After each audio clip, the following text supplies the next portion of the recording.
త్రికాలములలో ఉన్నాడు ఆయన. ముందుకు చూశాడు, ఇంకా సృష్టి చేయకముందు కాలంలో ముందుకు చూశాడు. నా విశ్వచరిత్ర గ్రంథం చదవండి. సృష్టి ప్రారంభించకముందు ఆయన కాలములో సంచరించాడు. కాలం యొక్క ముగింపు దాకా వెళ్ళి చూశాడు. ఓహో, ఎన్నెన్ని మంచి పనులు జరగబోతున్నాయి, ఎన్నెన్ని ప్రమాదాలు, ఉపద్రవాలు, దోషాలు జరగబోతున్నాయి, అన్నీ చూశాడు. అయినా పర్లేదు, వీటన్నిటిని నేను సవరించగలను, నాకంత ధైర్యం ఉంది, శక్తి ఉంది, కమాన్ సృష్టి చేసేద్దాం. ఎలా చేస్తావు? ఎంతోమంది దేవదూతలు తిరుగుబాటు చేస్తారు, మానవులు తిరుగుబాటు చేస్తారు, ఎన్నెన్నో పాపాలు జరుగుతాయి. పర్వాలేదు, వాటన్నిటికీ నీ పరిహారంగా ముందుగానే నేను బలి అవుతానని చెప్పి ఆయన బలి అయి దేవుని మనోప్రపంచం, అసలైన ప్రపంచం, ఇదంతా నీడ, దేవుని అసలైన వాస్తవిక ప్రపంచం, మనోప్రపంచంలో ఆయన బలి అయి లేచి ఆనాడు జరిగిన యజ్ఞ ఫలమును బట్టి ఈ బ్రహ్మాండమంతటిని చేశాడు. అందుకే దేవదూతలు తిరుగుబాటు చేసినా ఆయన ఏం బాధపడలేదు, భయపడలేదు, ఆశ్చర్యపడలేదు, షాక్ తినలేదు. ఆదాము హవ్వలు తప్పు చేసినా ఆయనేమి దిగ్భ్రాంతికి గురిగాలే.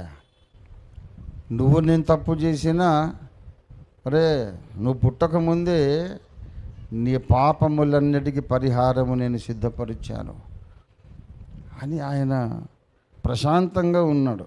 దేవుని బిడ్డలారా, దేవుని మనోప్రపంచంలో జరిగినటువంటి ఆ వాస్తవ యజ్ఞమే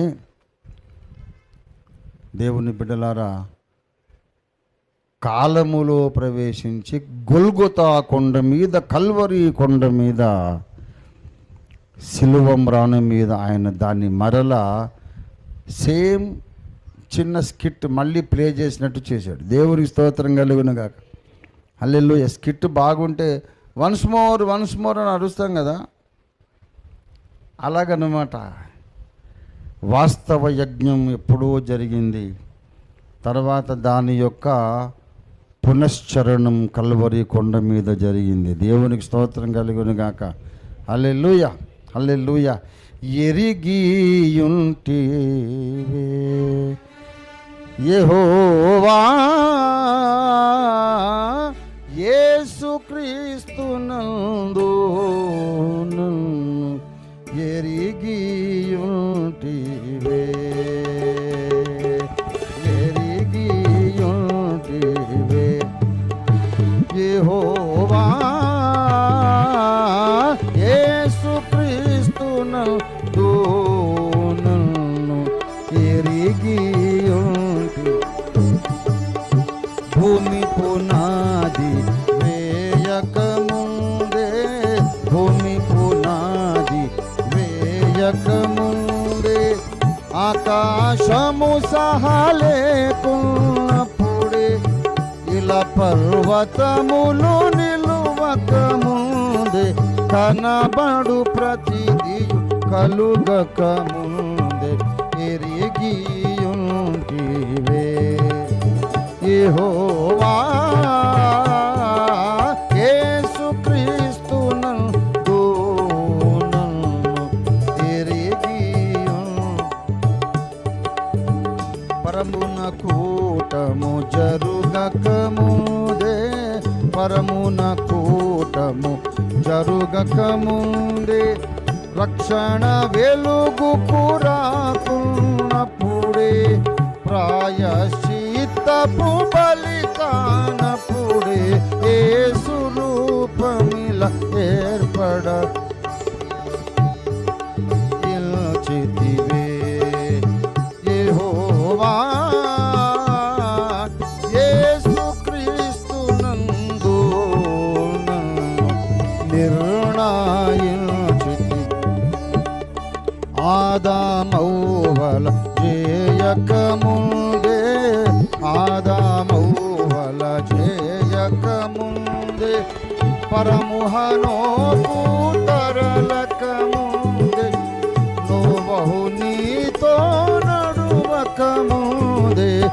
పిత అబ్రామును పిలువక ముందే పేరున పిలచితివే.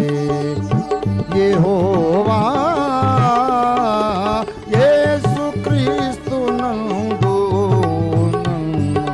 పేరున పిలచి. ఆదాము వల చెయ్యక ముందే, పరము హనోకు తరలక ముందే, పిత అబ్రామును పిలవక ముందే ఒరే రంజీ తోఫీర్ అని పిలిచారు. అప్పుడు నేను ఎక్కడ ఉన్నాను? ఆదామునే చేయకముందు రంజీ తోఫీర్ ఎక్కడ ఉన్నాడండి?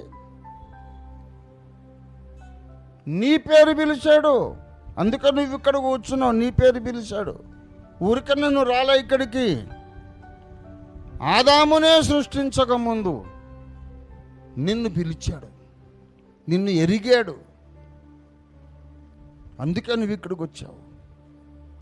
అరే ఆదామే లేకముందు నేను ఎలాగున్నానంటే, రే బాబు, ఆదాము లేని కాలములో నీవు లేవు, కానీ నీవున్న కాలములో దేవుడున్నాడు. దేవునికి స్తోత్రం కలుగును గాక. ఆదామును చెయ్యకముందే నీవు పుట్టిన కాలం దేవుడు చూస్తున్నాడు. అప్పుడే నీ పేరు, ఊరు, ఇంటి పేరు అంతా రాసి వీడి అప్పు ఇంత అని చెప్పి అప్పుడే రాసుకున్నాడు. ఇలాగా మనుషులందరి పాపాలు కలిసి ఎంత మూట తయారైందో, ఎంత జరిమానా చెల్లించాలో దానికంటే 1,000,000 రెట్లు ఎక్కువ సిలువలో కట్టేశాడు. అందుకే యేసు చేసిన యాగం అటు ఆదాముకు సరిపోతుంది, ఇటు నాకు నీకు సరిపోతుంది, ఆఖరణ పుట్టే మనిషికి కూడా సరిపోతుంది. సర్వమానవ కోటికి మాత్రమే కాదు, సర్వ విశ్వానికి సరిపోతుంది. దేవునికి స్తోత్రం కలుగును గాక. హల్లెలూయా. విశ్వ పాపములను మోసే యాగా పశువిదే, యాగా పశువిదే, యాగా పశువిదే. విశ్వ పాపములను మోసే యాగా పశువిదే, యాగా పశువిదే, యాగా పశువిదే.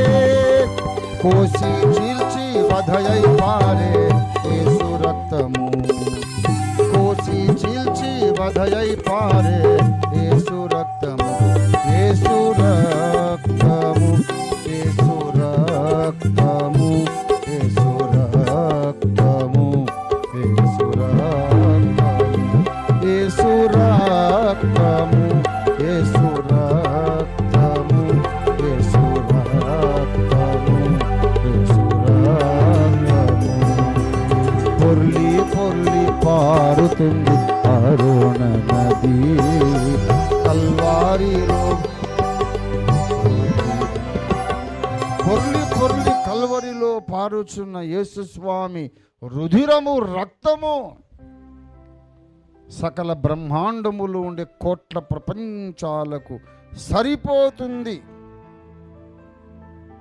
అని నేనేదో నోరు జారలేదు, బైబిల్ చెప్పింది.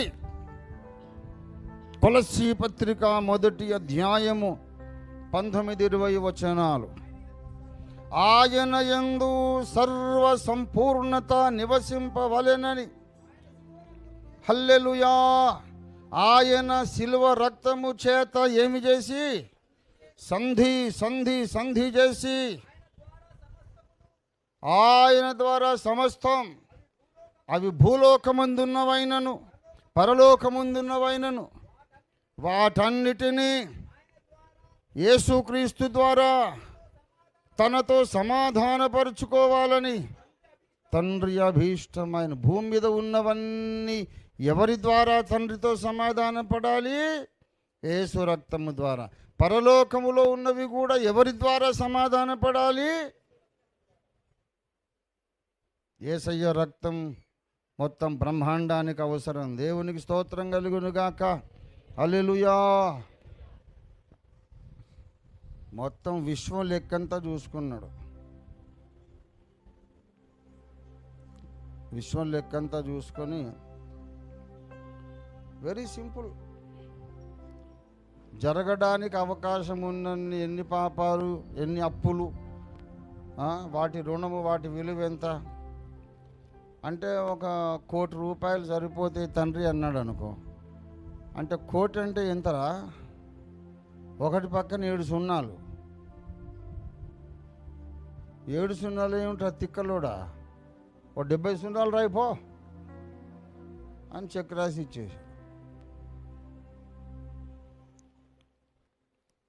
యేసు ప్రభు రక్తములో ఉన్నటువంటి నాశనము లేని జీవం, అది కూడా సరిపోదేమో అన్నన్ని పాపాలు చేసే శక్తి మనకు లేదు. దేవునికి స్తోత్రం కలుగునుగాక.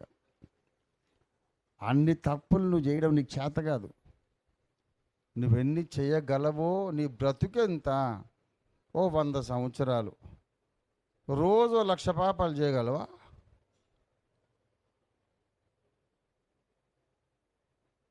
ఒకవేళ రోజు 1,00,000 చేస్తే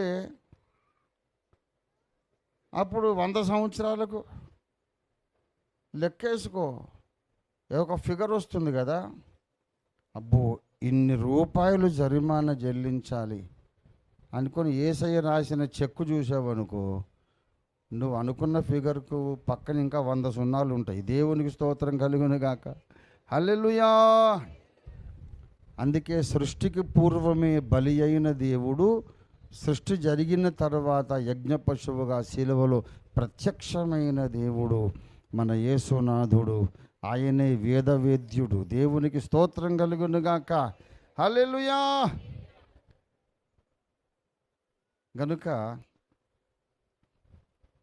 జరగబోతున్న పాపాలకు ముందే ఆయన చెల్లించడం పెద్ద జోకు అనడము బుద్ధిహీనత. ఎందుకంటే మన పాపముల యొక్క పరిహారము కొరకు జరిమానా చెల్లించిన, క్రయధనము చెల్లించిన ఈయన వర్తమాన భూత భవిష్యత్ కాలములలో నివసించువాడు. ఆయన కాలమునకు అతీతుడు. కాలమే ప్రారంభం కాకముందు, మానవ జాతే ప్రారంభం కాకముందు, భూమికి పునాది వేయకముందు ముందు జాగ్రత్త చర్యగా యజ్ఞమైనటువంటి విరాట్ పురుషుడు, ఆది సంభూతుడు. ఆయనే పురుష సూక్తంలో కనపడుతున్నాడు. ఆయనే ప్రకటన గ్రంథంలోను, యోహాను సువార్తలోను, బైబిల్ అంతటా కనబడుతున్నాడు. అది జోకు కాదు, జోక్ కాదు. మనం పుట్టకముందు, మన జాతి పుట్టకముందు, మన జాతి విమోచన కొరకు జరిమానా చెల్లించినటువంటి యేసయ్యను గూర్చిన వార్త జోకు కాదు. దేవుని యొక్క సర్వాతీతమైన తత్వానికి, అన్నిటికీ మించిన ఆ తత్వానికి అద్భుత నిరూపణ శిలువ యజ్ఞం. దేవునికి స్తోత్రం కలుగునుగాక. ఆయన స్థలమునకు మించినవాడు, కాలమునకు మించినవాడు, అన్ని పరిమితులకు మించినవాడు. గనక యేసు ఒక్కడు మాత్రమే మనకు రక్షకుడు కాగలడు, ఇంకెవడు కాలేడు. అన్ని మతాలను మేము గౌరవిస్తాం, కానీ మా పాప క్షమాపణ కొరకు మాత్రం పురుష సూక్తములో చెప్పబడిన ముందుగా యజ్ఞమైన ఆది పురుషుడే, ఆది సంభూతుడే కావాలి. ఆయన ఇంకా ఎక్కడ మనం కనపడలేదు. బైబిల్లో మాత్రం చరిత్ర పురుషుడిగా కనపడ్డాడు. దేవునికి స్తోత్రం కలుగునుగాక. హల్లెలూయా, హల్లెలూయా. దేవుడి వాక్యమును